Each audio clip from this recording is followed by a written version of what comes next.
17 عجبني جدا. وادي ماكسي بيريرا عمل عرضيه، لكن المره دي بقى يغطي لويس هرنانديز. الكره الثانيه مهمه عاملها حلوه قوي كورونا الى ماكسي بيريرا. يا ولد يا ولد يا ولد يا ولد، التاريخ يعيد نفسه. رابح ماجر عملها في مين؟ نجم بورتو السابق الجزائري في مرمى بايرن ميونخ. وفي هذه الليله ياسين الابراهيمي يا على الكوره والروعه والجمال. كورونا المكسي، ياسين الابراهيمي من يحمل الصك الجزائري هنا ياتي في هذه الليله مع بورتو، ولكن مع ياسين الابراهيمي. بص شوف الجزائر بتعمل ايه، بص شوف ياسين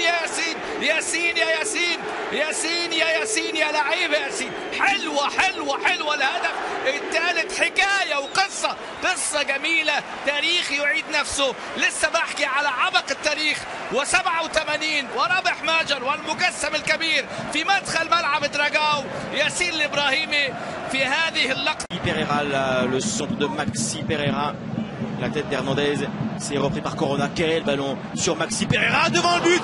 Yacine Brahimi d'une talonnade vient marquer le 3e but du FC Porto. Démonstration totale pour l'équipe de Nuno. Brahimi très actif depuis le début du match, et là encore ce ballon parfait de Maxi Pereira va revenir, voilà, avec Corona, magnifique Corona. Maxi Pereira, le centre de Maxi Pereira, la tête d'Hernandez, c'est repris par Corona. Quel ballon sur Maxi Pereira devant le but.